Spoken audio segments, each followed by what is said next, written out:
Asalamu alaikum shikues të nderuar. Po takohemi edhe sonte për të realizuar së bashku kolazhin javor. Pa humbur kohë fillojmë me emisionin e parë që erdhi në ditën e hënë. Qelsi i imanit apo i besimit është meditimi. Kjo ishte tema e radhës të cilën e trajtoi të hënën Hoxh Enes Goga në emisionin Qelsat e mirësisë. Ndërkaq një orë më vonë prezantuam emisionin Obligimet e besimtarit ndaj të dërguarit të fundit. Hoxh Agim Bekiri foli për besimin në mesazhin botror të Muhamedit alayhi salam.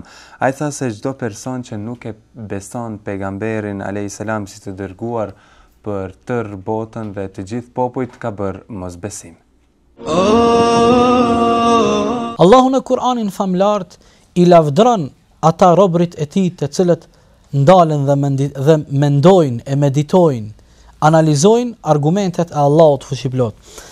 Sa për ilustrim e kemi ajetin 190 edhe ajetin 191 prej kapitullit Ale Imran, ku Allahu fuqiplot thot: Inna fi khalqis samawati wal ardi wa ikhtilafil layli wan nahari la ayatin li ulil albab. Me të vërtetë në krijimin e qiejve dhe të tokës, në ndryshimin e natës dhe të ditës, ka argumente të fuqishme për zotët e mendjes, për njerëzit e mençur. Alladhina yadhkuruna Allaha qiyama, ata të cilët e përmendin Allahun kur janë në këmbë, po edhe kur janë ungjur, po edhe kur janë të shtrirë. Wa yatafakkaruna fi khalqis samawati wal ard, dhe mendojnë, ja kjo është poenta, dhe mendojnë për krijimin e qiejve dhe të tokës. Dhe kur mendojnë krijimin e qiejve dhe të tokës, kur mendojnë rreth sistemit i cili mbretëron në qiej dhe në tokë, ata thonë: Rabbena ma khalaqta hadha batila. O Zot jon, nuk i ke krijuar tokën dhe qiellin kot. Nuk i ke krijuar rastësisht. Subhanak, ti je i pastërt dhe je i lartë për çdo tëmete, o i lartësuar. Wa qina adhaban nar, dhe na mbroj prej zjarrit të xhehenemit. Dhe Allahu dhul xhelal dhuroi për ju çiftin, për çdo krijesë, për çdo fryt, e bëri qift. Yughshil layla nahara. Ai Allah është ai i cili e mbulon natën me ditën dhe ditën me natën, e bën dallimin e natës dhe ditës për ju. Inna fi dhalika la ayat. Të gjitha këto janë argumente. Të gjitha këto janë argumente li qaumin yatafakkarun. Për kënd? Për një popull, për një shoqëri që din të mendojnë, që e thrasin logjikën dhe mendjen e tyre, që ndalen dhe mendojnë për krejt këto argumente. Inna fi dhalika la ayat. Allah thot, të gjitha këto janë argumente që dëshmojnë madhnin e Allahut dhul xhelal. La ilaha illa Allah Muhammadur Rasulullah. Ku janë njerëzit ore? Ku janë njerëzit që nuk i shohin të gjitha këto argumente? A nuk ju bën përshtypje njerëzve ndryshimi i natës dhe i ditës?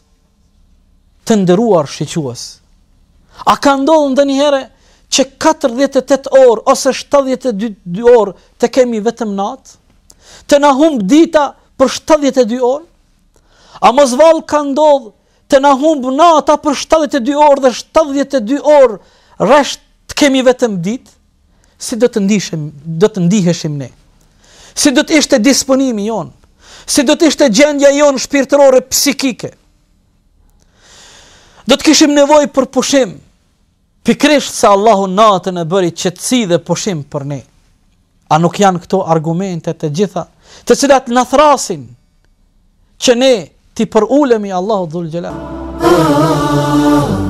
Me thonë, Allahu subhanahu wa taala e përdori fjalën nas, njerëz, me thonë me mbrojt, na mësoj se të kërkojmë mbrojtje nga shejtanat që shkaktojnë vezvese tek njerëzit, qoftë ajo tek njerëzit njerëz dhe tek njerëzit gjin. Do me thonë, kjo një shprehje kuranore që nëpërmjet fjalës njerëz përfshihen, siç shihet nga surja Nas, edhe njerëzit edhe xhinat. Dhe kjo flet për mesazhin botëror të Muhamedit sallallahu alaihi wasallam. Prandaj nuk i lejohet askujt, nuk i lejohet, do të thonë prej Allahut të madhruar, që të ndjek ndonjë rrugë tjetër, sepse e ka obligim që ky pejgamber që ka ardhur në mesin e njerëzve, do të thonë të pranohet nga të gjithë njerëzit dhe xhinat, sepse është mëshirë për ta. Do të thonë është një kusht shumë i rëndësishëm dhe një faktor shumë i rëndësishëm për të shpëtuar në këtë botë dhe në botën tjetër. Një metodë tjetër ose një mënyrë tjetër e shprehjes kuranore ku vërehet pejgamberllëku botëror i Muhamedit sallallahu alaihi wasallam, sa ai është pejgamber për të gjithë njerëzit, është thirrje që u ka bërë Muhamedi sallallahu alaihi wasallam i tharve të librit. Në surën Al-Imran Allahu subhanahu wa taala thotë: Inna ad-dina 'inda Allahi al-Islam. Inna ad-dina 'inda Allahi al-Islam. Vërtet feja e pranuar të Allahu është Islami. Wa ma ikhtalafa alladhina utul kitaba illa min ba'di ma ja'ahum al-'ilmu baghyan bainahum. I thartë e librit ata u përçan pasi që ju erdhi dituria dhe ju erdhën argumente për Allahu subhanahu wa taala. Mirë po pse, cila ishte arsyeja e përçarjes? Baghyan bainahum, për t'i bërë zullum dhe padrejtësi dhe për t'i bërë shtypje njëri tjetrit. Dietarët për të argumentuar një prej themeleve të argumentimit të këtij besimit, pra se Muhamedi sallallahu alaihi wasallam është pejgamber i mbar njerëzimit, përmendin ixhmajen ose një mendsin ose konsenzusin e të gjithë dietarëve musliman. Nuk mund të gjesh ndonjë dietar musliman i cili e vendon në dyshim këtë parim të besimit. Pra nuk mund të gjesh ndonjë prej dietarëve muslimanë i cili thotë se Muhamedi sallallahu alaihi wasallam është i dërguar i arabëve vetëm. Po, ka pasur domethënë dilema të tilla nga të krishterët, të cilët disa krishterë domethënë të mesjetës kanë besuar se Muhamedi sallallahu alaihi wasallam është i dërguar i Allahut. Mirë po, duke thënë se Muhamedi sallallahu alaihi wasallam është i dërguar i një populli të caktuar, që është domethënë bie ndesh me mësimet kuranore dhe mësimet profetike të Muhamedit sallallahu alaihi wasallam. Sepse nëse lexojmë Kur'anin dhe hadithet e pejgamberit sa do të vërejmë diçka tjetër. Këtë konsensus të dietarëve thonë kanë përmendur gati se të gjithë dietarët që flasin për këto çështje dhe këto tema të besimit. Nuk mund të gjesh as dilemën më të vogël në mesin e muslimanëve, dhe ky është besimi i secilit musliman, se Muhamedi sallallahu alaihi wasallam është i dërguar për të gjithë njerëzit. Nëse dikush mendon se pejgamberi sallallahu alaihi wasallam është i dërguar për një popull të caktuar, është i dërguar i arabëve vetëm, ose Muhamedi sallallahu alaihi wasallam nuk ka deroguar fe të tjera të shpallura përpara tij, ose se nëse dikush mendon se mund të del nga besimi dhe legjislacioni të cilin e ka sjell pejgamberi sallallahu alaihi wasallam në Kur'anin famular dhe në hadithet e pejgamberit sallallahu alaihi wasallam, ai sipas mësimeve islame llogaritet mosbesimtar. Të hënën në ora 21, ashtu si herave të tjera, Hoxh Sadullah Bajrami solli temën pengesat në ditën e gjykimit. Ai tregoi disa vepra që konsiderohen si të tmerrshme për të cilat do të ketë dënim të madh. Ky trajtim u bë në emisionin Rrugët e Shpëtimit nga tmerrat e ditës së gjykimit, për të cilin ne kemi sjellur përmbledhjen. Një ndër veprat që është theksuar në Kur'anin e Kerim është mosdhënia e zakatit. S'ka dyshim se një ndër shtyllat e Islamit është dhënia e zakatit. Ndarja e një pjesës së pasurisë si pastrim i pasurisë të dhëruar nga ana e Allahut Azza wa Jall dhe pastrim i shpirtit edhe pastrim i kopratësisë. Zekati është shtyllë e Islamit. Dhe s'ka dyshim se Allahu Azza wa Jall na ka obligu në shumë ajete të Kur'anit Kerimit derisa Allahu Azza wa Jall në shumë vende nuk ban ndarjen mes namazit dhe zekatit. Dhe më këmsi pejgamberi sallallahu alaihi wasallam Abu Bakr Siddiku tha do t'i luftoj të gjithë ata që cilët më bën ndarjen mes namazit dhe zekatit. Allahu Azza wa Jall porositi pejgamberin Allahut që të merr një pjesë nga pasuria e njerëzve, që të ban pastrimin e shpirtat të tjerëve, nga kooperacia. Me dhënien e zekatit pastrohen shpirtat. Thot pejgamberi sallallahu alaihi wasallam, nuk ka njeri që Allahu Azza wa Jall e ka bën pris të një grup njerëzish. Dhe ai e tradhton, i tradhton ata, i zhgënjen ata. E në ditën e gjykimit do të vjene para Allahut i prangosur. Do të vjen ditën e gjykimit i prangosur. Dhe Allahu Azza wa Jall thot prangat e tjera do t'i vuan qafën e tij. Pra do të prangoset në qafë. Dhe thot pejgamberi sallallahu alaihi wasallam, ata nuk e liron vetëm se drejtësia e tij, apo e hedh në xhehenem pa drejtësia e tij. Gjithashtu thot pejgamberi sallallahu alaihi wasallam, për këtë që Allahu Azza wa Jall e ka bën kujdestar të një grup njerëzish, dhe ai nuk është kujdes, nuk e ka krip detyrën në mënyrë korrekte. Thot në ditën e gjykimit i ringjallët, e meleku e ka kap te koka e tij. Dhe pret urdhin e Allahut, që Allahu t'i thot hedhe. Thot pejgamberi Allahut, kur t'i thuhet melekut hedhe, do ta hedhe në xhehenem. Do të bjerë thellë në xhehenem 40 vite. Përse? Nga se Allahu Azza wa Jall e ka bën të kujdestar, ja ka ngrit pozitën e tij, ja ka dhënë një post. Posti i tij nuk ka qenë që të mbush barkun e tij. Posti i tij nuk ka qenë për të ndërtu jetën e kësaj dunjas. Posti i tij ka qenë përgjithësi. Në të ftuarin ton Hoxh Alaudin Abazi trajtuan pyetjet të fushave të ndryshme që na i kanë shkruar si çdo javë, pra që na i shkruan qytetarët tanë. Këto trajtime i bëm në emisionin Duke Kërkuar Përgjigje, ndërsa në emisionin Eko transmetuam temën Zoti është një. Për këtë temë foli Hoxh Ahmed Kalaj, gjithashtu pjesë e emisionit u bën si zakonisht edhe qytetarët të cilët e dhanë mendimet e tyre lidhur pikërisht me këtë temë. Ata thanë se nuk ka zotra, por ka vetëm një Zot. Gjithashtu edhe në rastin e gjedhenjes është e njëjta, prandaj ka prej ulemave që kanë thënë se në këtë rast gruaja nuk e kompenzon me agjerim, por e kompenzon duke bërë pagesë, duke pagu do thot për çdo ditë agjerimin do thot nga një shujt. Sidoqoftë do thot kjo është një përzgjedhje e disa dietarëve që bazohen në një thënie të Abdullah ibn Abbasit, i cili ka thënë se kjo dispozit do thot është e vlefshme për ato femra që e kanë këtë rrethon.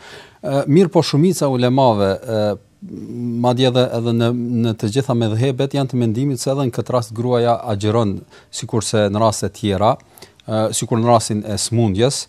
Prandaj pa u futur në elaborime të cilat i bëjnë ulemat nëpër librat e tyre, themi se në rastin konkret, nëse kjo grua nuk ka mundësi të agjeroj ato ditë të mbetura të Ramazanit të kaluar brenda kësaj kohe do thotë dhe e zen Ramazanin tjetër, dhe për këtë ka arsye, atëherë ato shtyhen deri në momentin kur ajo lirohet apo ka mundësinë e kompenzimit të atyre ditëve. Prandaj edhe nëse shtyhet do thotë nuk arrin të agjerojnë këtë kohë dhe shtyhet deri në Ramazan arshëm, madje edhe në Ramazan arshëm i bëhen 2 Ramazana, atëherë ato do thotë kompenzohen atëherë kur ajo lirohet, e jo që ato të fshihen domthon në formë ashtu pa bërë ndonjë veprim me anë të së cilës do të nënkuptohej se është lënë apo është paguar, do thot ai bosh të cilën e ka ajo femër në lidhje me agjerimin në përgjithësi. Pra edhe një herë them se nëse nuk ka mundësi të agjeroj tani, i lën ata për kohën kur ajo lirohet dhe është në gjendje të agjeroj, atëherë i kompenzon ata dytë. Zoti di më së miri. Fillimisht e përgëzoj këtë djalë dhe si duket ndoshta është në moshë të re që ka filluar të fal këto kohë namazit, edhe unë e përgëzoj edhe them se pavarësisht atyre shakave ndoshta që mund t'i bëjnë shokët apo edhe familja në përgjithësi, mos ja vërni veshin atyre për arsye se ju nuk ka dyshim që keni marrë një rrugë që është e vërtet është një rrugë që njeriu obligohet ta pasojë në atë moment që hyn në moshën madhore, por sidoqoftë edhe nëse është në moshën më të re, do thotë edhe nëse nuk ka arrit këtë moshë, atëherë e drejta e tij është që të mësoj çështjet e fesë, ta mësoj këtë fenë të Allahut të Madhërisht ashtu siç duhet, që nga mundësia e tij të kuptoj, do thotë edhe në fëmijërinë e tij, kështu që kur të arrijë moshën e pjekurisë, ai të jetë, do thotë, i përgatitur dhe në gjendje të kryej obligimet ndaj Allahut të Madhërisht ashtu siç duhet. Kurse në atë se familja e tij, vëllezërit apo prindrit ndoshta bëjnë shaka me të, kjo në një formë duke pas parasysh rrethanat e kohës sonë dhe ajo çfarë kanë ndoshta disa paragjykime, disa njerëz në lidhje me Islamin edhe muslimanët, ndër këto paragjykime është ajo se ndoshta Islami apo feja ka të bëjë me njerëz të vjetër dhe vetëm ata që janë më të vjetër duhet të falen ose vetëm për hoxhen e kështu me radhë. Këto janë disa paragjykime që neve duhet t'i largojmë nga familjet tona, nga njerëzit që i njohim në përgjithësi, fillimisht duke qenë nga ata të cilët praktikisht u dëshmojnë se kjo nuk është e saktë për arsye se Islami nuk është vetëm për të vjetrit dhe Islami nuk është vetëm për hoxhallarët, Islami është për të gjithë njerëzit që dëshirojnë me jetu ashtu siç i ka mësuar ata Allahu i Madhërisht. Në Qabe ishin 360 puta. Idhuj. Idhuj. Askush prej njerëzve nuk besonte se këta janë Zotit. Jo, besonin se duke ju kushtuar këtyre sakrifica, kurbane, adhurime, këta do të na çojnë tek Zoti, do të na lidhin me Zotin. Në surën Zumer, ajeti 6 thuhet shprehimisht: ne nuk i adhurojmë këto zota vetëm se për të vetmin fakt që të na ofrojnë neve tek Zoti. Të njëjtën gjë, të njëjtën shprehje ne e gjejmë edhe tek muslimanët, të cilët adhurojnë varet, vendet tash të quajtura të mira etj etj. Thotë nuk është Zot, astaghfirullah, Zoti na rreth nuk është Zot. Po ky na lidh me Zotin. Na lidh me Zotin. Ky na rregullon punë. Ky kërkon kush jemi ne që të kërkojmë Zotin. Domethënë njeriu në origjinën e tij, natyrën e tij thotë është një Zot i vetëm. Ai ka në dorë gjithçka etj etj, ndërkohë që çuditërisht lindin disa zota të tjerë të cilët marrin gjithsecili atributet e Zotit, dikush shëron, dikush hap fatin, dikush shëron smundjet e pashërueshme, ndërkohë që Zoti thotë nëse unë smurem, Ibrahimi alayhis salam pra ka thënë në Kur'an, nëse unë smurem, Zoti im i vetëm më shëron. Pra Zoti ka orientuar njerëzit si të shërohen, pra nuk është ky momenti për të ndalë në këtë detaj. Pra ideja është domethënë njerëzit në natyrën e tyre e kanë të ngjizur, pra në shpirtin e tyre, në zemrën e tyre, në vetdijen e tyre kanë të ngjizur se është një Zot i vetëm. Mirë po gabojnë rrugën për tek Zoti. Dhe atë që i takon këtij Zotit vetëm, ja kushtojnë dikujt tjetër. Për këtë arsye Zoti në Kur'an i thotë Muhamedit, dije se mësoje se nuk ka Zot tjetër i cili meriton të adhurohet përveç Allahut, sepse njerëzit e dinë që ka një Zot, mirë po nuk dinë pjesën e dytë. Që është adhurimi, përkushtimi, përgjërimi, lutja, falja, kurbani, i duhen kushtuar këtij Zoti. Besoni se ka vetëm një Zot apo shumë Zota? Ja, një Zot është, s'ka shumë. Ne besojmë vetëm një Zot, nuk merremi me këto fet që janë poshtë e lartë për mashtrime.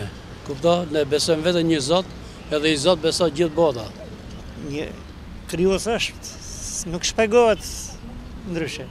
A besoni se ka vetëm një Zot apo ka shumë Zota? Unë besoj vetëm taj që mbet besoj të tjerët. Në mënyrë absolute, ne besojmë që ka vetëm një Zot. Po besoni në Zotin një apo në shumë Zota? Jo një. Besoni se ka vetëm një Zot apo ka shumë Zota? Jo, vetëm një. Po çdo kanë vetëm një Zot është. Besoni se ka shumë fe apo vetëm një fe? Dgjoj, mund të ketë shumë fe, po ka vetëm një Zot, një Allah. Besoni se ka vetëm një Zot apo shumë Zota? Vetëm një Zot, vetëm një Zot. Besoni në Zotin një apo në shumë Zota? Një. Besoni se ka vetëm një Zot apo shumë Zota? Jo, besoj vetëm tek një Zot. Si besoni se ka një Zot apo shumë Zota? Një. Pra Zotin e besoni si një të vetëm apo besoni se ka shumë Zota? Jo, unë Zotin nëse ekziston Zoti, thash jam relativ, ka raste që besoj, ka raste që besoj, po më shumë besoj. E besoj që një të vetëm. Lind pyetja, po të ishin dy Zota, ata ishin zanë njëri tjetrin. Për ballë fuqisë supreme, nuk ka hapësirë për fuqi akoma më supreme. Absolutizmi real është një vetëm një. Kalojmë tani në ditën e mërkurë në cilën realizuam emisionin jubilar të serisë Refleksione Kuranore. Njëherët përfundoi ky sezon i këtij emisioni. Hoxha Ekrem Avdiu si dhe stafi realizues i këtyre 100 emisioneve rrëfyen për rrugëtimin e tyre të përbashkët gjatë xhirimeve, montazhës dhe gjërat e tjera teknike. Hoxha tha se ka pasur sfida gjatë kësaj rruge, ndërsa premtoi se së shpejti do të fillojë me një emision të ri. Ajo pjesa vërtet teorike ose terminologjike e këtyre njohurive kuranore, padyshim se është shumë akademike.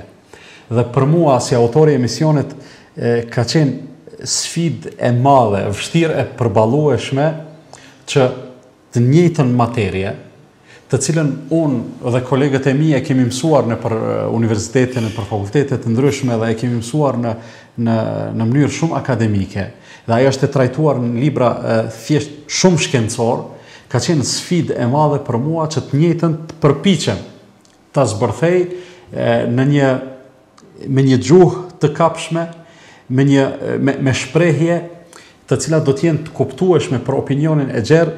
E sidomos e kam patur parasysh në vazhdimsi, pra sa herë kam dalur para kamerës, e kam qitë veten në vendin e atyre të cilët e shikojnë këtë emision. Dhe e kam patur, jam munduar ta përjetoj nivelin e tyre, dhe gjendjen e tyre dhe njohuritë e tyre që kanë rreth Kur'anit, dhe jam munduar çdo term të cilin e kam përdorur, çdo fjalë për cilën kam folur, çdo teori ta zbërthej deri në maksimum, gjithnjë duke patur frikë se ndoshta nuk do të ketë shpjegime të mjaftueshme lidhur me ato gjëra. Andaj ishte shumë e vështirë për mua që një materie thjesht akademike ta zbërthej ose ta shndroj, ta konvertoj në një materie e cila do të bëhet pastaj ta quaj popullore, do të bëhet e masave të gjera. Dhe vërtet këtu i kam patur vështirësitë më të mëdha. Nuk dua të them se ja kam dalur, nuk dua të them se kam qenë 100% i suksesshëm. Fundja u ka ngelur shikuesve që të vlerësojnë se sa kam arrit që të jem i suksesshëm në këtë drejtim, mirë po prapë e them se aty e kam patur sfidën dhe vështirësinë më të madhe. Pra qëllimi im ka qenë që atë materie e cila trajtohet në akademi të ndryshme dhe në fakultete të ndryshme dhe në libra shkencor, të mundohem që sadopak ta zbërthej edhe ta mbushi një boshllëk i cili është evident në njohuritë tona, e kam fjalën për masat tona të gjera rreth Kur'anit. Kur kam marrë një emision, edhe për shkaqe teknike, emisioni u anullun gjys apo krejt, hoxha s'ka mund nuk s'u kthy për s'dyti. Do të thonë, nuk u kthy për s'dyti, edhe nashta kemi provu për dytën herë. Ja ka nis, do të thonë, me bismillah, me kënd fillim. Një herë s'ka shku, 2 herë s'ka shku, 3 herë edhe e kemi lanë krejt, do me thanë. Po du të them se këto janë situata të punës, të cilat përsëriten. Një gjatë tjetër e cila nga njerë ka kriju edhe komedi në komunikimin në mes stafit në përgjithësi tash, po e quj veten, edhe veten po e trajtoj si pjesë të stafit. Për shembull, i kemi incizuar emisionet dhe pasi jam dalë nga studia, jam nisë për të kthyer në shtëpi, më ka thirrë agronin telefon ose dorëliri edhe më ka thonë si ishte titulli i emisionit. Këto nuk ka ndodhur shpesh, po ka ndodhur disa herë, 2-3 herë, edhe unë pastaj ju kam bë vrejtje, ju kam thonë mos e përsëritni këtë praktikë se po jam duke vozit, edhe rrezikoj ose me shkaktu ndonjë rrezik në komunikacion ose me marr ndonjë job prej policisë trafikut që cila do të ndodhte sigurisht kish me qenë një humbje, do të thotë me përfundimin e kësaj pjese, pra të 100 emisioneve të refleksioneve kuranore, i kam dhënë fund vetëm ta quaj një sezone të refleksioneve kuranore. Do të ketë një ndërprerje kohore. Nuk e di akoma se sa do të zgjasë ajo ndërprerje. Do të kthehemi sërish me një emision tjetër, në cilin gjithsesi emëruesi do të jetë kuranore, a do të jenë ato refleksione, a do të jetë diçka tjetër, mirë po unë nuk mund të ndahem nga kjo materie dhe kam bindjen se edhe për shikuesit tanë do të jetë interesante. Ishte pra dhe kjo përmbledhja nga emisioni jubilari refleksioneve kuranore, ndërka që vazhdojmë tek dita e njëjtë, në cilën ditë gjithashtu ju dha fund edhe një serie tjetër. E kam fjalën për emisionin Gruaja në Kur'an. Hoxha Nisrama këtë herë bëri përmbledhjen e temave që kishte trajtuar gjatë këtij cikli emisionesh. Ai tha se gratë për cilat u folën në këtë emision janë shembuj për udhëzimin e përjetshëm. Gjithashtu, në emisionin Kam një problem, Hoxha Muhamet Dermaku trajtoi problematika të tjera, foli për sprovën e sëmundjes. Ai tha se ishin profetët e Zotit ata të cilët u sprovuan më së rëndi me sëmundje, veçoi Ejubin alayhis salam. Gjithashtu këshilloi edhe ata të cilët i kishin shkruar për sëmundjet e fëmijëve të tyre. Jemi dëshmitar sot që fatkeqësisht gruaja është bërë një lodër, sikur që e kam përmend edhe në shumë raste tjera. Një lodër e lirë, që luajnë me te, në emër të përparimit e saj, në emër të integrimit e saj në shoqëri, në emër të emancipimit, e shumë emrave të tjerë, që janë vetëm emra bosh, dhe nuk përmbajnë në vetë të tyre asgjë reale të asaj që reklamohet. Andaj në emër të përparimit, gruaja ka shkuar mrapa. Në emër të emancipimit, gruaja është shfrenuar. Ka t'i kaluar kufit e çdo normale.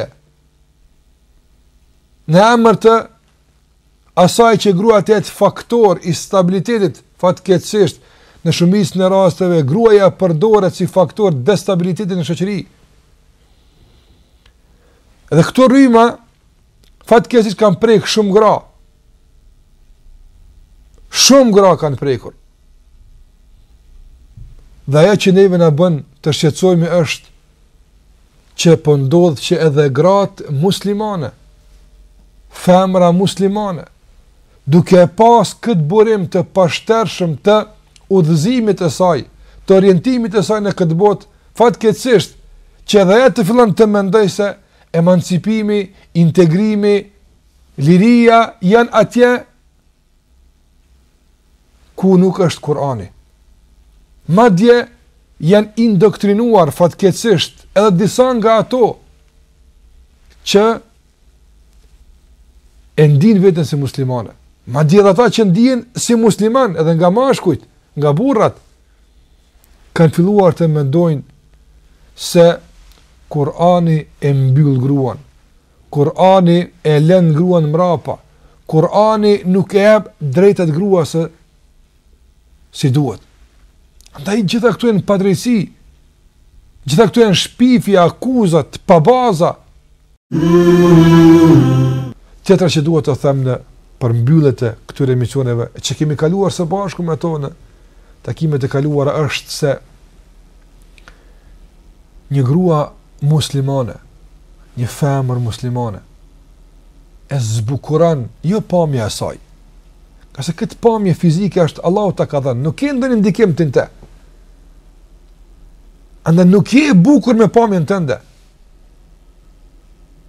Por e bukur je me moralin tënd, me sjelljen tënde, me adhurimin tënde Allahut Azza wa Jall. Për këtë arsye, për një grua muslimane, më e shenjta për të është besimi në Allahun xhallahu ala. Më e shenjta për të është morali dhe nderi i saj. Dhe sa kemi përmendur atje tek Meriemi alayhis salam, e tek Sara, e tek gratë të tjera, sa kemi përmendur se sa e kishin dert ato të ruhet nderi tyne. Ju kujtohet tek Meriemi kur kemi fol atje, edhe pse ishte me urdhën e Allahut, edhe pse dinte se ishte e pastër, por brenga e saj ishte se çfarë do të thotë populli im kur të më shë me këtë fëmijë në dorë.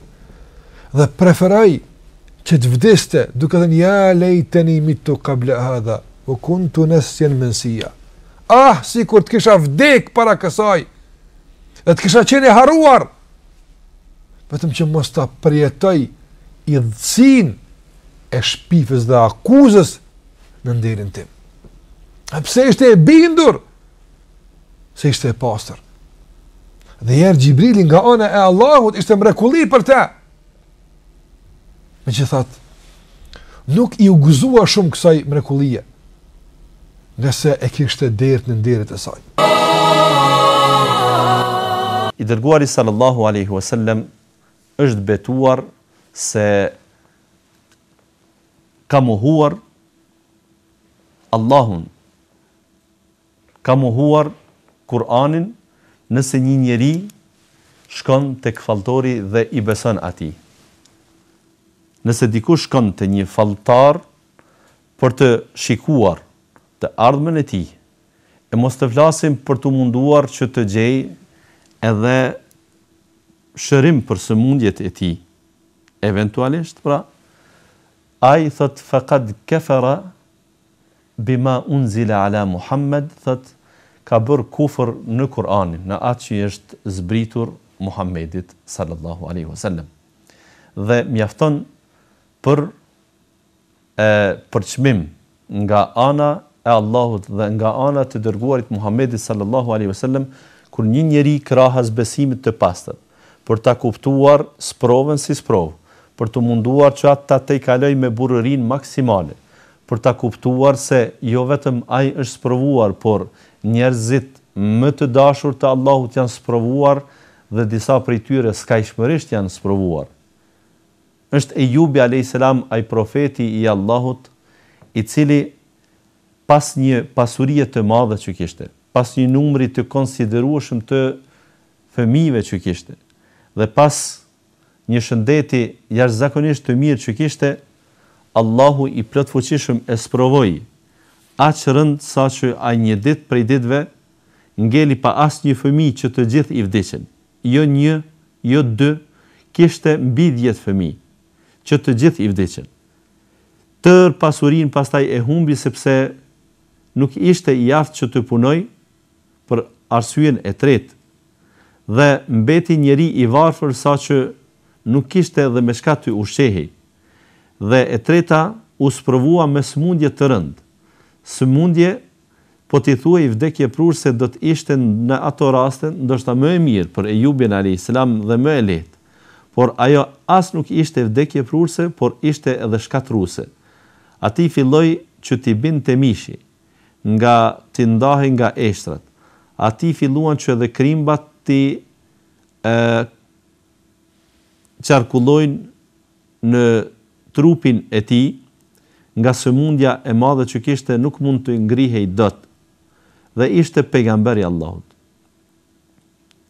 Allahu i sprovoi kështu të gjithë pejgamberët. Wallahi, aty që Allahu e ka ndaluar, nuk mund të gjesh të mirë, nuk mund të gjesh shpëtim, nuk mund të gjesh shërim, por vendet ku Allahu i plotfuqishëm i ka lejuar aty e shlirë, e vendet ku Allahu i ka obliguar aty pra mos e lejo veten të gjendesh në ndonjë vend apo pozitë tjetër sepse nuk ka më mirë se sa aty. Kjo është temë e gjerë dhe kjo është preokupim i madh i vëllait ton, por do t'i themi atij se përveç punëve që ke bërë dhe je duke bërë, lutjeve fillimisht do t'i përmend, sigurimi i literaturës, ngritja e argumenteve, thirrja që ju i bëni familjes dhe të gjitha këto duroni. Ndryshoni metodat nëse eventualisht mund të jenë të gabueshme. Mos u bëni i tepërt në thirrje, por të njëjtën kohë mos jeni edhe të dopt në mos lëshoni pe në këtë drejtim, sepse po të ishte e mundshme që fëmia juaj të ketë këtë sëmundje si rezultat i mësyshit apo magjisë, Atë me do e mos atë do të kishit mundur që ta bëni përmes rukjes, leximit të Kur'anit dhe lutjeve nga hadithet e pejgamberit sallallahu alaihi wasallam tek ndonjë hoxh i mirëfill dhe këtë bëjeni, merrni bashkëshortën dhe shkoni tek ndonjë hoxh i cili mund të bëjë një gjë të tillë që të heket thjesht ai dëshimi. Por nëse atë nuk është në gjendje ta bëjë një hoxh, por thjesht ajo sëmundje është organike, për të cilën duhet mjekësia ta jep mendimin e vet, atëherë asesi nuk ka mundësi që falltarët, magjistarët, sehirbazët të ofrojnë ndonjë ndihmë të asaj natyre. Të premtën të zëri arsyes patëm kënaqësinë të trajtojmë objektivat e sheriatit. Të ftuar kishim në studio dy hoxhallarët, Enis Ramën dhe Muhamet Dërmakun. Ata thanë se sheriati përmban objektiva shumë të rëndësishme për jetën e njeriut, duke filluar nga feja, familja, nderi saj dhe të tjera. Pa këto objektiva ata thanë me plot bindje se do të shkatërrohej njerëzimi. Gjithashtu hodhën poshtë mendimet se sheriati është rigoroz, përkundrazi është sistemi më i mirë që ruan qenjen njerëzore, shtuan ata. Ka shumë begatit njeriu që i ka falë Allahu, por duhet të përmend dy prej tyre që janë mendja dhe arsyeja, pra që dallojnë prej krijesave tjera. E thatë edhe ju më herët që sheriati ka vendosur objektiva edhe e ka trajtuar njeriu një nga objektivat kryesore. Si ndodh kjo hoxh? Po, pa tjetër, dhe krenaria jonë është gjithë kohën derisa kem mendjen në funksion, derisa arsyeja është ajo që ne na mbulon. Thjesht dallohemi për krijesave tjera me këtë dhunti të madhe të Allahut. Dhe njerëzit në vetvete dallohen për ka niveli intelektual. Shpesh njerëzit pyesin se a është e drejtë kur ndim spuntori ndodh që të bëj punë më të vështira për ka aspekti fizik, ndërka që paga e tij ditore është përgjysmë me pagën e mjeshtit kryesor, i cili shiku nga ky prizim ka punë më të lehta fizikisht. Mirë po, thjesht ati i vlerësohet krahas punës fizike, pra dia që të bëj murin, të ndërtoj. Ndërka që ky tjetri nuk është i obliguar, pra nuk ka përgjegjësi për punën e tij, është thjesht punë fizike. Njerëzit pra janë më të favorshëm gjithherë sa është niveli i tyre intelektual. Dhe thjesht, qysh mos ruhet kjo begati kaq e madhe, dhe Allahu për këtë në fakt edhe po e përmendi atë që dihet më së shumti ndër njerëzit kanë ndaluar alkoolin. Kanë ndaluar alkoolin jo se ka dashur që t'i privojë njerëzit nga një e drejtë e tyre, por thjesht mendja për ta është diçka esenciale. Madje ajo është quajtur në gjuhën e sheriatit ummul khaba'ith, nëna e të këqijave, sepse njeriu kur e humb mendjen, pastaj është i gatshëm të bie në imoralitet, është i gatshëm të bie në vjedhje të pasurisë, është i gatshëm edhe në mbytje të tjetrit pa vetdije ta bëj. Thjesht mendjen duhet kultivuar dhe duhet ruajtur në çdo kohë, në çdo aspekt. Mirë po, do të ishim jo profesional në trajtimin e kësaj nëse përmendim vetëm alkoolin. Njerëzit shpesh herë nuk dehen pse pinë alkool. Ndoshta fare nuk kanë konsumuar kur në jetën e tyre alkool, por kanë mbështjellime në jetën e tyre shpirtërore, derisa kokdhimbjet e tyre, kokçarjet e tyre, jeta është jo stabile deri në atë mas sa vërtet është vështirë që të gjendet ilaç për ta.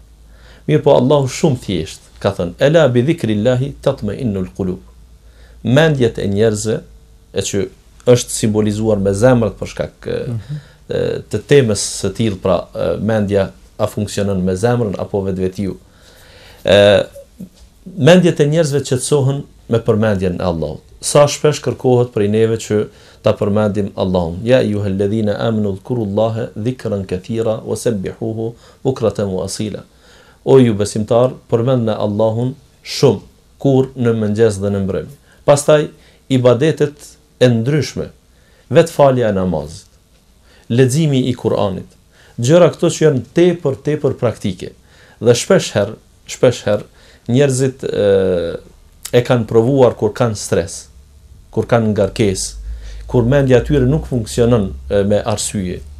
kanë provuar që të lexojnë Kur'an dhe vetvetiu gjejnë një qetësi të hatashme në mendjen e tyre, në shpirtin e tyre që ndikon jashtëzakonisht në mendimin e tyre pozitiv për të ardhmen, kanë optimizëm e tjera. Pra janë shumë faktorë që Allahu i plot fuqishëm ka urdhëruar që të ruhet mendja dhe ka ndaluar disa veprime tjera që të humbet mendja. Përse për shembull lojrat e fatit, bigjozi, shigjetat ndryshme janë të ndaluara krahas alkoolit. Për çfarë arsye? Nëse dy persona me vullnetin e tyre luajnë se hajt kujt i bie fati të ndodhë kjo. A ka dikush që luan kumar edhe të mos thotë se luajta deri në atë mas sa me humbi arsye. Jam nxeh, kam humbur mendjen, nuk di atë logjikoja e tjera, pra thjesht ky është se ka pirë alkool, jo.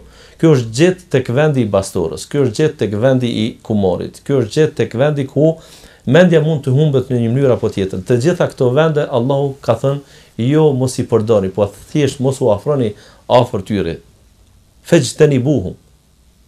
Mos u afroni as afër alkoolit, as ndaj këtyre të tjera të cilat janë në gjendje ta humbin mendjen e njeriut. Pra derisa Allahu na ka begatuar me të, thjesht i ka bërë edhe obligimet të tilla dhe ndalesat të tilla që ta ruajmë atë sepse është specifike jona. Po, Kalimthës përmendet më herët një detaj tjetër, ishte pasuria. Hoxh, si ruhet pasuria dhe çka nëse cënohet pasuria dikujt tjetër pa të drejtë? Të gjitha këto do të thotë që po i përmendim, unë nuk po kam dëshirë që shikuesi të merr një përshtypje se janë vetëm këto ato që shariati përmes një ruan këto objektiva që ne po flasim për to. Këto janë vetëm shembuj apo që në ilustrative dëshmojnë për seriozitetin e shariatit për të ruajtur këtë objektiv. Qase nganjëherë ne mund të jemi për shembull dashamirë të një objektive, por nuk kemi plan, nuk kemi strategji, nuk kemi serioz në ruajtjen e kësaj. Dhe na humb. Nëse fakti që ne po sillim shembull, shariati ka rregull, ka strategji, ka plan të caktuar, do ka duhet ecur, nga çka duhet larguar për të ruajtur këtë objektiv të caktuar. Andaj e njëjta vlen kur vjen të fjala tek pasuria. Fillimisht shariati do të thotë për të ruajtur pasurinë lejon që njeriu të ketë pronë të tij private të caktuar. Andaj nuk është prona e të gjithëve, po ka ajo që është e të gjithëve dhe të gjithë kanë çështje të përbashkëta në atë varësisht nga interesi i caktuar dhe ka të drejtë çdo individ të ketë pronë të caktuar të tij private. Dhe pasuri nuk quhet vetëm ajo që sot mund të kuptohet si parë, por pasuri çdo që njeriu e posedon dhe përfiton dhe ka dobi prej saj. Andaj çdo që njeriu e posedon dhe ka dobi prej saj. Dhe kur themi posedim dhe dobi, gjitha këto termi janë në konform fjalorit shariatik. Qase njerëz mund të them për shembull apo un kam një depo me alkool dhe përfitoj prej saj. I themi se këtu shariati kësaj nuk do të përfitojmë. Andaj gjithmonë termat që ne i përdorim duhet të jenë konform dhe në përputhje të kuptohen sipas fjalorit shariatik. Andaj them se pasuri sipas shariat është çdo pronë që e ka njeriu në posedim të tij dhe që përfiton dhe ka dobi prej saj. Andaj njeriu mund të ketë pasuri deri në pafundësi, nëse mund ta qyj kështu apo. Shariati nuk e kurzon njeriu se sa është kusht me pas më shumti. Dhe kjo është një garancë që njeriu të motivohet për të punuar. Nëse nëse për shembull themi se shariati e garanton pasurinë, por thosë nuk lejohet të kesh mini 1 milion euro, apo një nuk do stimulon të përfituar shumë. Pse më lodh? Ky është maksimumi dhe nuk ka më tepër. Jo, shariati e stimulon njeriu që të ketë në maksimum sa do të ka mundësi. Por duke e orientuar gjithmonë që këtë pasuri ta fiton drejt. Në qoftë se fiton drejt dhe nuk e ke për qëllim të mburjeve, nuk e ke për qëllim të garimit me tjerë, por ke qëllime fisnike këtë fitim të kësaj pasurie, atëherë kjo është tërësisht në rregull. Për shembull, pse unë dua të fitoj 10 milion euro dhe nuk mjaftoj me 1 milion, për shkak se dua që të rritë zakati jam, apo po do të zakat më tepër. Dua që për shembull të kem mundësi edhe krahas gjatë të dhosat të mirëmbaj projekte të ndryshme që muslimanët kanë nevojë për to. Është transmetuar nga Ibn Mubareku, i cili ka pas pasuri të madhe dhe kur e kanë pyet pse po punon kaq tepër ti kim mjaft, thot punoj për këtë. Ai kishte një listë hoxhallarësh që kishte tregti të posaçme që punonte, që fitimi asaj tregtie të shkon në rrogat të këtyre hoxhallarëve, që ata të jenë të lirë pasaj për të punuar për dinën e Allahut azza xal. Prandaj besimtari nuk ka limit të pasurisë. Gazetarati ja ka hapur këtë derë, por ka arsye pse fiton. Dhe ka arsye pse e shpenzon. Kjo është e para. E dyta do thotë krahas se nuk e ka limituar, e dyta shariati don kur flet për pasurinë na ka mësuar një varg rregullash se si ta ruajmë edhe pasurinë tonë, po edhe si ta ruajmë pasurinë e tjetrit. Andaj në këtë rast vlen rregull që e ka thënë pejgamberi sa la darara wala dirar. Nuk lejohet që njeriu të bëhet dëm, por asnjë nuk lejohet që dëmin ta kthejë me dëm tjetër. Prandaj edhe pasuria ime është e shenjtë, por edhe pasuria e tjetrit për mua është e shenjtë. Nuk lejohet që ta cënoj, që ta marr përmes hileve të ndryshme. Për këtë arsye, për të ikur mashtrimeve, për të ikur hileve të ndryshme, që njeriu të futet në posedimin e tij, pasurinë e ndukujt tjetër që realisht nuk i takon, shariati ka vendosur një varg rregullash për shitblerje. Andaj ndalohet kamata. Apo dhe ndalohen forma të caktuara të shitblerjes që ta shtojnë kanë kohën e vet ku do të sqaruar, por gjitha këto rregulla të shitblerjes janë vendosur për truar pasuria e njerëzve. Dhe këtu vetë shumë shkurtimisht për punën e kamatës, për shembull njerëzit thonë po unë po përfitoj. Apo unë po përfitoj. Fakti që po kthej më tepër, sprish punë është me dëshirën tënde. Themi këtu se shariati nuk shikon në individ caktuar ti ke fitu. Por nëse njerëzit kanë mos pajtim se në rrafsh individual kamata a është e dobishme apo jo. Këtu kanë mundësi të kenë mos pajtime. Për shembull, për mua ka qenë e dobishme, por ti e dëmshme. Në rrafsh individual njerëzit mund të kenë mos pajtime. Por jam i bindur, edhe në bazë të analizave të ekonomistëve bashkëkohor sot, njerëzit sot janë unanim se në rrafshin ndërkombëtar dhe kolektiv kamata është shkatërruese dhe dëmshme.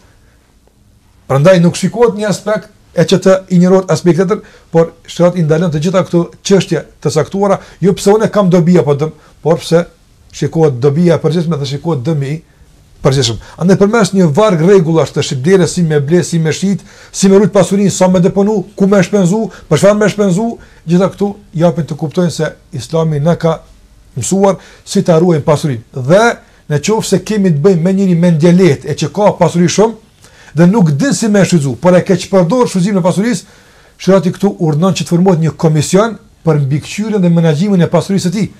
Apo dhe i jepet për aq sa ka nevojë. Harxhimi që i ka mbi nevojën duhet të përndon këtij komisioni. Dhe ky komision vendos sa duhet të harxhon kë nga kjo pasuri apo jo, për shkak se është treguar i papjekur në shfrytzimin e pasurisë. Gjithsa kjo që pasuria mos shndrohet në armë të shkatrimit masiv për shkatruar të tjerët për shkak të çifit të një njeriu. Për shembull, njeriu ka miliona, ka një çef, po për ta realizuar çifin e tij shkatron familje, shkatron popull, shkatron, kjo nuk është e lejuar. Andaj edhe në kuadër të kësaj shariati ka vendosur rregulla, gjitha këto thash për të ruajtur pasurinë e njeriu, por edhe për të ruajtur njeriu nga keqpërdorimi i kësaj pasurie. Për faljen e borxhit foli Hoxh Uthman Agolli në emisionin e përjavshëm Koment i haditheve kutsi. Ai bëri sqarimin e peshës së madhe që ka borxhi në ditën e gjykimit. Gjithashtu një emision tjetër erdhi të shtunën. Gjatë trajtimit të temës ballafaqimi me nefsin, Hoxh Enis Rama tha se shejtani si rrugë kryesore për ta devijuar njeriu i ka cytjet. Në këtë formë arrin t'i armiqsojë edhe njerëzit me zvete, kjo për shkak se ata mund të kenë besimin e dobët ose japin hapësirë nefsit e tyre. Ne jemi në këtë dynja dhe domethënë pasuritë që posedojmë janë thjesht pasuri që Zoti xhaleshanu na ka dhuruar. Prandaj dhe kur dikujt japim borxh, të mos e shtrëngojmë, të mos ja kërkojmë me ngulm, nëse ai është në hall dhe është në ngushti. Të mos e kërkojmë atë me insistim për të ngushtuar, sepse Allahu subhanahu wa taala është më i pushtetshëm që të na ngushtojë ne dhe të na sjellë në sprovë, të na vendosë ne në vendin dhe pozitën atij që ne ja ngushtojmë. Prandaj të jemi më të kujdesshëm dhe të mos e teprojmë në të tilla aspekte. Për ky hadith të shpjegojmë domethënë disa nga dobitë e këtij hadithi që kanë përzier dietarët. Hadithi pra nxit për punë të mira dhe për një komunikim ndërnjerëzor. Sikurse e tham në fillim të këtij mësimi, Allahu subhanahu wa taala dërgoi Muhamedit sallallahu alaihi wasallam për t'i mësuar njerëzit dhe për t'i edukuar ata me edukatën më të mirë.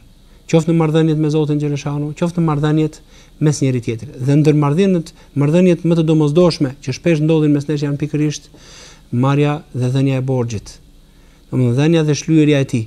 Prandaj dhe domethënë ky hadith është ndër ato hadithe të cilat nxisin për një bashkëpunim ndërnjerëzor, për një edukat të mirë të bashkëpunimit dhe të komunikimit mes njëri tjetrit. punët e pakta dhe të vogla në dukje mund të sjellin shpërblime të mëdha tek Allahu subhanahu wa taala, nëse kryen me sinqeritet dhe me shpresë tek Allahu azza wa jall. Sepse ajo që është për qëllim në këtë dynja, Allahu subhanahu wa taala ka vendosur të na sprovojë. Dhe sprova mund të vijë qoftë në formën e vështirësive dhe fatkeqësive, por mund vijë në formë të pasurisë së madhe dhe bollakut dhe mirësive që na dhuron Allahu subhanahu wa taala. Dhe ka sprovuar Allahu azza wa jall me njëri tjetrin. Të pasurin ka sprovuar me të varfrin, të shëndetshëm me të sëmurin dhe kështu me radhë. Janë zbritur domethënë hadithe ose dispozita që vërtet borxhi shumë i rënd. Mendoj që edhe shahidi, edhe ai që bie në rrugën e Zotit xhaleshanu, edhe jep shpirtin, vetë jep jetën për hir të Allahut azza wa jall. Mendoj që ai mbahet peng me borxhin e tij dhe nuk futet në xhenet. Thjesht vetëm se ka borxh ndaj krijesave. Të drejtat e Allahut azza wa jall është Allahu subhanahu wa taala që i shikon dhe toleron atë që ai e shikon me mëshirën e tij të madhe dhe gjithëpërfshirëse. Po drejta e krijesave është e drejtë e krijesës dhe Allahu subhanahu wa taala është betuar për krenarinë e tij dhe madhështinë e tij që do ta ndihmojë atë që ka të drejtën qoftë edhe pas një far kohe. Prandaj robi duhet të jetë i kujdesshëm me borxhin. Nuk duhet ta trajtojë atë si diçka të thjesht ose të lehtë. Prandaj duhet fillimisht që robi edhe nëse është në nevojë nuk duhet nxitohet marr borxh. Pastaj ka dhe mënyra të tjera. Përse duhet me patjetër që ne të marrim borxh për të ngritur një aktivitet aq të madh. Pse të marrim borxh ndërkohë që ne mund të bëhemi aksioner? Shumë bukur, ti mund të kërkosh dikujt që ka pasurinë dhe ti ke vlerat e tua dhe aftësitë e tua mendore dhe intelektuale, mund të bashkoni shumë bukur bashk vlerat tuaja dhe të ngrini një aksion, të bëni një shoqëri aksionere dhe të punoni me njëri tjetrin. Pra kjo është një zgjidhje që ka thënë shariati. Kjo është diçka, një zgjidhje shumë e bukur, që përgjegjësia ndahet ashtu sikurse edhe fitimi. Pra s'duhet që të teprohet dhe të kërkojë gjithmonë njeriu të bëhet tamaqar dhe të krijojë gjithçka ta marrë për pasurisë për vete. Dhe thotë të marr borxh që të ngrejë një aktivitet kaq të madh. Por të përpiqet me mënyra të tjera. Gjithashtu duhet i përmbajmë rigorozisht rregullave të borxhit. Nuk duhet domosdoshmë ta teprojmë ose tregojmë tolerancë për sa i përket rregullave. Ai borxh që është i madh edhe ka përgjegjësi, domosdoshmë duhet të shkruhet, të dëshmohet me dëshmitar ose me mënyra që dëshmohet borxhi sot. Në këtë mënyrë do të jetë shumë më e thjeshtë që të arrijë dhe të merret e drejta dhe të i tregohet vendit çdo abuzuesi, çdo kujt që merr guximin të abuzojë me të drejtën e muslimanit, dhe aq më tepër atij muslimani i cili është bamirës dhe të ka bërë mirësi me mirësinë që ka dhuruar Allahu subhanahu wa taala. A flan shejtan ndonjëherë për shembull, a ka ndonjë ku kur ai flan që po mund lëshëm ka thonë Hazrat Basriu, po të flinte pak qaste për atë qaste do ndiheshim rahat, po nuk flan.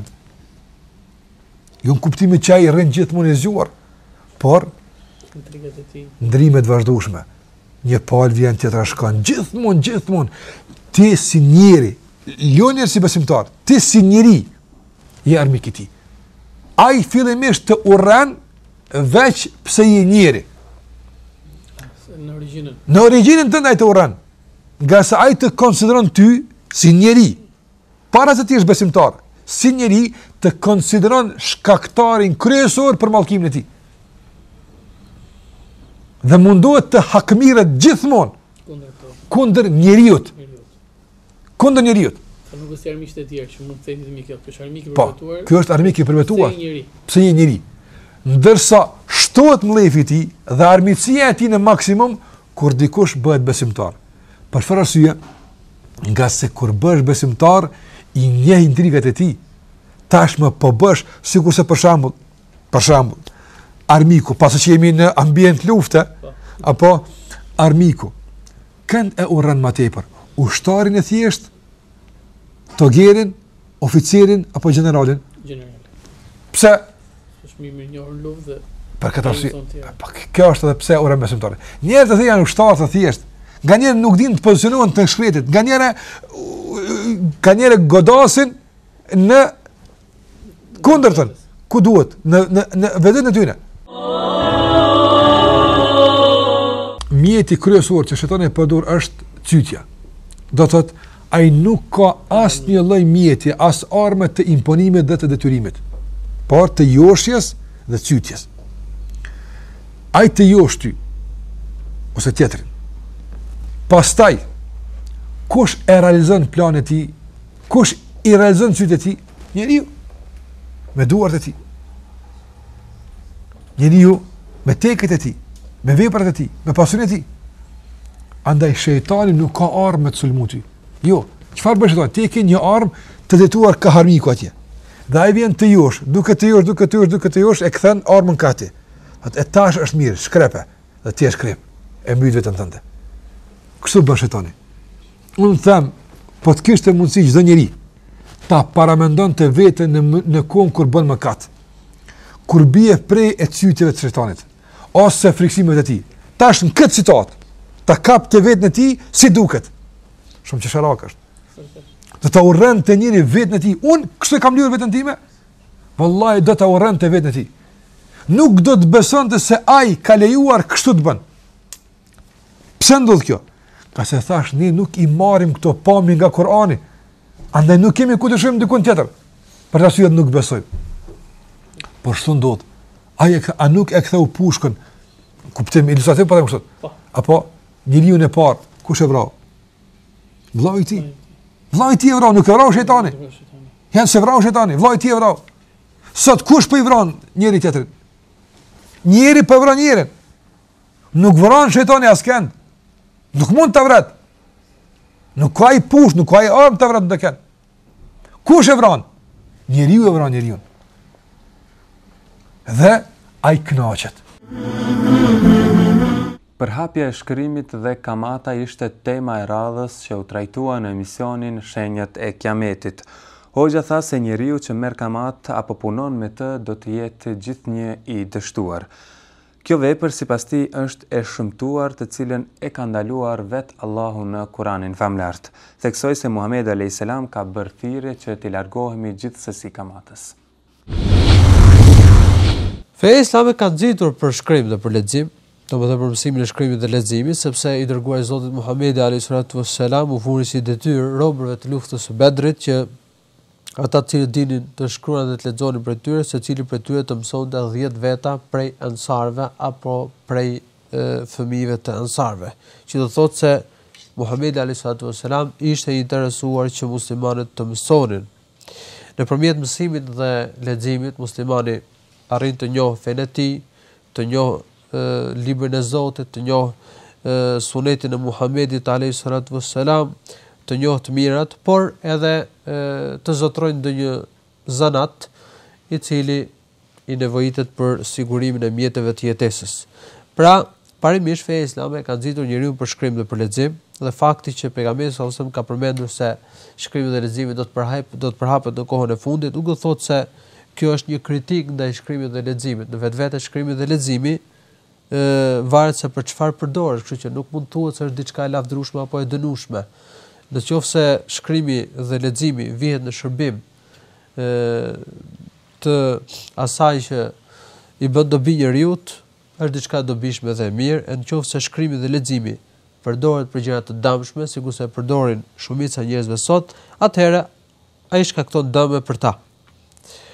E rëndësishme është që i dërguari Zotit Muhamedi alayhis salam para 14 shekush ka folur për një kohë kur shkrimi dhe leximi do të përhapet në masë, dhe në fakt në kohën tonë në mënyrë të pakrahasueshme me shekujt e mëparshëm është përhapur shkrimi dhe leximi, pothuajse të gjithë njerëzit dinë të shkruajnë dhe të lexojnë. Sot shtetet mburren para njëra tjetrës për eliminimin dhe shuarjen e alfabetizmit. Muhamedi alayhis salam në hadith që e ka shënuar Ibn Mas'udi në hadith që e shënon Ahmedi dhe të cilën transmeton Ibn Mas'udi radhiyallahu anhu ka thënë: "Ma ahadun akthara min ar-riba illa kanat 'aqibatuhu ila qillah."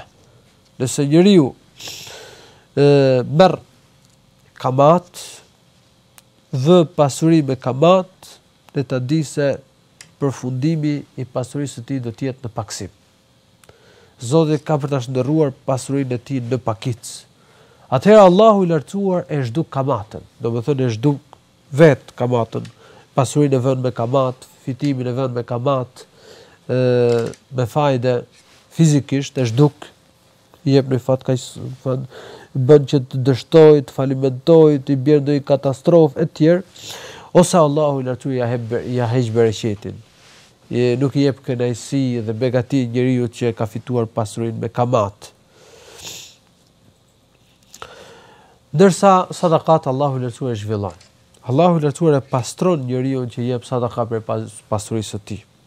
Zoti subhanahu wa taala ja zhvillon pasurinë, ja shton pasurinë, jep bereqet, jep mirësi. Allahu i lartësuar gjithashtu në kontekstin e ajeteve të cilat flasin për kamatën ka thënë: "Ya ayyuhalladhina amanu taqullaha wa dharu ma baqiya min ar-riba in kuntum mu'minin." O besimtar, keni frikë Allahut dhe lëreni atë që ka mbetur prej kamatës. Nëse jeni besimtar, lëreni kontratat që keni lidhur me kamat, huat që i keni dhënë me kamat. Erdhëm kështu miq të nderuar në ditën e diel, tema e radhës që erdhi në emisionin Islami dhe shoqëria ishte modernizimi. Hoxh Sedat Islami, autori i këtij emisioni, tha se në emër të modernizimit fatkeqësisht prishen traditat familjare dhe bëhet ndarja nga feja.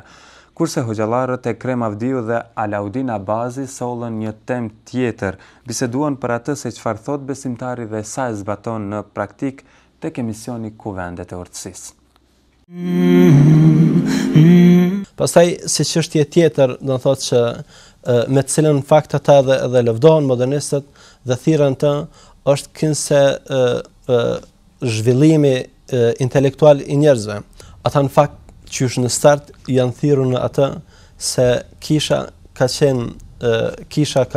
ka zhvilluar një ide, ka mbrojtur një qendrim kënse për të mos lejuar njerëzit që të thellohen shumë në meditime, për të mos lejuar zhvillimin e shkencës, ndërsa kanë harruar se Islami është një fe e cila në fakt qysh në ditët e para, qysh në shpalljen e parë, në ajetin e parë, pikërisht ka promovuar këtë qendrim të saj që bie ndeshme, që është e kundërta e asaj që ka promovuar kisha. Allahu ka thënë Kur'ani famlart: "Iqra bismi rabbika alladhi khalaq", lexo me emrin e Zotit tënd i cili ka krijuar çdo gjë. E pastaj në ajetet shumë të Allahu xhallahu ala ka ftuar që besimtarët, njerëzit të ndërtojnë qëndrimet e tyre, të marrin njohuri pikërisht nga meditimi.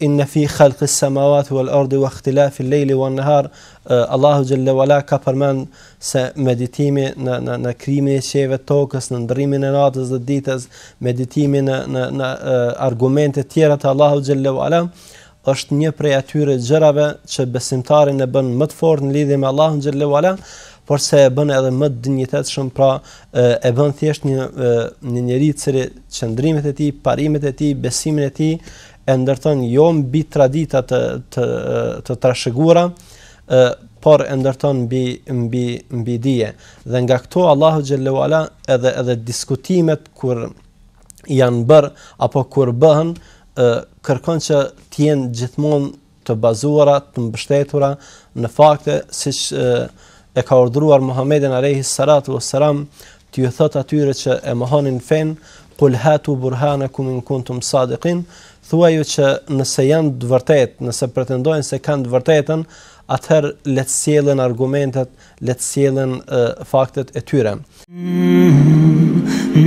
Prej problemeve të tjera shumë të theksuara dhe me pasojë shumë të mëdha në kuptimin shoqëror, ose sfida në kuptimin shoqëror, kemi të bëjmë me prishjen e rendit të familjes tradicionale. Bota islame në përgjithësi për stabilitetin apo për ruajtjen e një rendi dhe një ligji i është detyruar apo është falendëruar familjes stabile.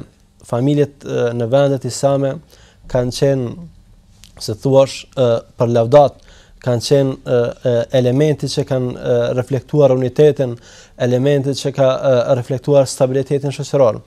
Por me kalimin e kohës, përhapja e ideve perëndimore ka bërë që pikërisht ky element i fuqishëm islam të atakohet, dhe si rezultat i kësaj sot në botën islame kemi raste të divorceve të shumta, raste të martesave jo legjitime, raste të lidhjeve ndërmjet çifteve jo në përputhje me Islamin.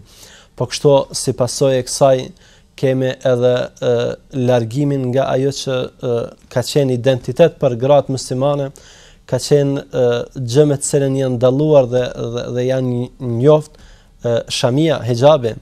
Pra kanë arritur që disi të krijojnë gjenerata që thjesht nuk do të kenë me çka mëse të identifikohen me Islam përveç se me emër.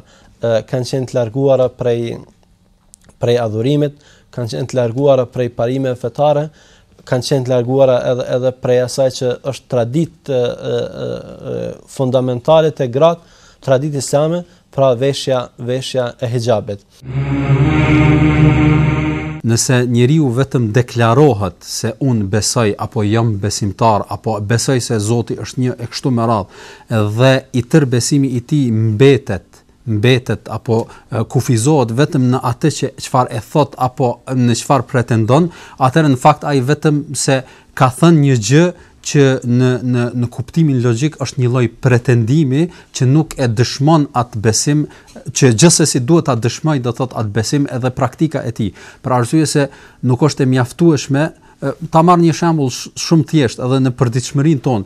Nëse neve jemi falënderues ndaj dikujt vetëm nga aspekti gjuhësor, i themi falënderit, kurse me veprat tona nuk jemi falënderues ndaj tij, me një fjalë do thotë që ne të shprehim do thotë atë falënderim edhe me sjelljet tona, me veprimet tona, atëherë falënderimi jon nëse kufizohet vetëm në aspektin e gjuhës, atëra ajo është do thotë gjysmake. E njëjta është edhe me besimin. Nëse neve themi besojmë se Zoti është një, besojmë se Zoti është krijuesi jon, besojmë se Zoti është ai i cili ka krijuar çdo gjë në këtë sipërfaqe të tokës, çfarë shohim dhe çfarë nuk shohim, dhe këtu të përfundoj besimi jon, atëherë neve gjithsesi duhet kuptojmë qëllimin e krijimit ton. Pse pra, nëse ti beson se Zoti është një, pse të ka krijuar ai? Dhe çfarë është qëllimi yt do thotë në këtë krijim? Dhe çfarë është synimi i ekzistencës tënde do thotë në këtë botë? A mjafton ti vetëm të thuash unë ekzistoj dhe unë kam krijues dhe me kaq të përfundoj çdo gjë, po patjetër nga ti kërkohet që ti të dish se ai Zot i cili të ka krijuar do thotë të ka dalluar nga të gjitha krijesat të tjera dhe të ka bërë që ti të jesh do thotë ai i cili do të udhëheqësh në këtë tokë, prandaj edhe patjetër ke përgjegjësi dhe ke obligim. A mund thuhet se humbja e baraspeshës në raport mes fjalëve dhe veprave i ka sjellur muslimanët në gjendjen në të cilën ndodhen, duke pasur parasysh se tham gjatë trajtimit të kësaj teme, se gjeneratat e hershme kanë pasur më tepër vepra se sa fjalë, dhe ky në një farë mënyrë ishte çelësi ose sekreti i suksesit tyre. Dhe në momentin kur filluan fjalët të bëjnë agresion mbi veprat, do të thotë të bëhen shumë fjalë e pak vepra, gjithashtu mund të jetë edhe ky sekreti ose çelësi. Nëse shikojmë historinë islame në përgjithësi, atëherë vërtet e shohim se atëherë kur muslimanët kanë qenë në këtë fe të pastër ashtu si duhet, dhe vazhdimisht motoja e tyre ka qenë që atë që e mësojnë menjëherë ta vujnë në praktik, atëherë shohim edhe atëherë ka qenë koha kur muslimanët kanë lulëzuar edhe kanë qenë përpara në të gjitha aspektet. Tregohet edhe në kohën e pejgamberit sallallahu alajhi wasallam edhe shumë nga sahabët nuk e dinin Kur'anin, do thot përmesh të tërën. Madje kishte nga sahabët që dinin shumë pak nga Kur'ani dhe tregojnë disa nga shokët e Muhamedit sallallahu alaihi wasallam se ata vetë nuk e mësonin Kur'anin, ndoshta ashtu siç bëhet praktik të mësohet tek më vonë, do thot në praktikën e muslimanëve në përgjithësi, derisa ata i mësonin 10 ajete dhe i vunin në praktik ato 10 ajete, pastaj kalonin në ajete tjera, pjesë tjera të Kur'anit. Dhe kjo ka qenë motoja e muslimanëve të hershëm në përgjithësi. Të nderuar televizionistë, me këto dy përmbledhje erdhëm në fund të emisionit të sotëm Kolazh Javor. Mirupafshim dhe mirëmbëjtje.